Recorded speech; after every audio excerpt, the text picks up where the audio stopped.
Sadhguru. You can see all around the world, in Brazil, in the United States, in LA where I live, people are doing yoga.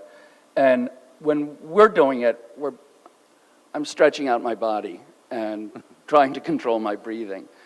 Can you explain what yoga really is and how that can help attain the SDGs?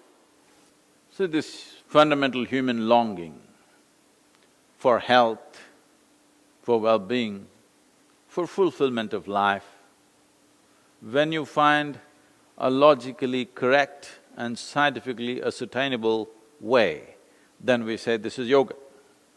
Yoga means in pursuit of human well-being, we've been doing all kinds of things. We've been looking up for a long time, which has led to humanity being divided in the name of religions, castes, creeds, in so many different ways.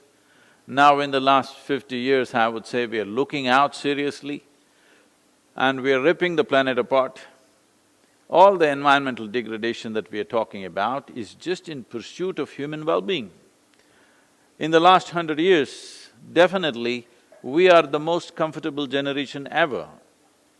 But we cannot say we are well because we are not really well. People are not happy, people are not peaceful. That is not happening because we have not addressed the inner nature.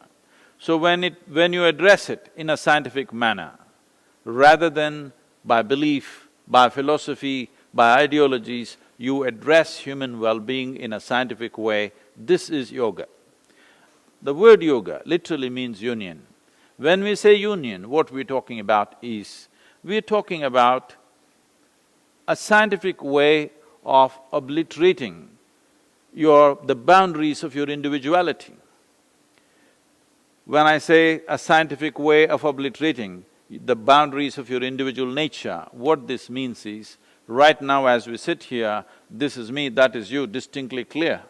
But we are breathing the same air, we are a product of the same earth. What you call as myself is just a pop-up on this planet and it'll pop out. But in this little bit of time, we have divided this in such a way that we can't meet. Yoga means you obliterate these individual boundaries, not intellectually, not by belief, not by ideology, but as a living experience. We launched I mean this was there on the video, we launched a very large-scale environmental project in southern India. The fundamental for this came from this. This happened to me when I was in the university, and recently, about 8 years ago, when I happened to be in my hometown, and after a very long time, one of my English teachers came up to me and said, "Now I understand why you would not let me teach Robert Frost." I said, "Ma'am, why would I not let you teach Robert Frost? I like Robert Frost." She said, "Don't you remember you didn't let me teach Frost?" Then I remembered. She came one day, till then we were reading only English poets. She came and introduced the American poet and she said, "Robert Frost, such a great man," and then she started off, "Woods are lovely, dark and deep." I said, "Stop." I said, "A man who calls a tree a wood, I don't want to listen to this guy."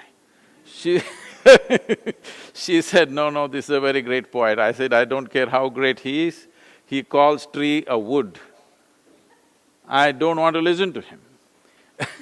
Then when we wanted to start this process in southern India, when we found that rivers were going dry and the groundwater was sinking very rapidly, when I decided we will plant 114 million trees in Tamil Nadu, the simple thing that we did was, I took thousands of people, made them sit under trees, and we set up a yogic process with which they experienced that what they are breathing out, the trees are inhaling. What the trees are exhaling, they are inhaling. And they realized one half of their lungs is hanging out there.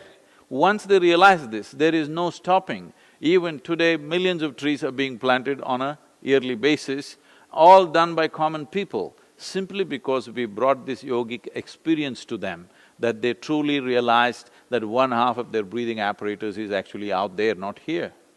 So, bringing this experience into people, that what you think as myself is not within the boundaries of your physical nature, it goes well beyond that. If this becomes a living reality, then fulfilling these goals that United Nations has for the world becomes much more possible than the way it is right now, where we are trying to push in one way, but a whole lot of people are pushing in the opposite direction because they don't even see it as theirs.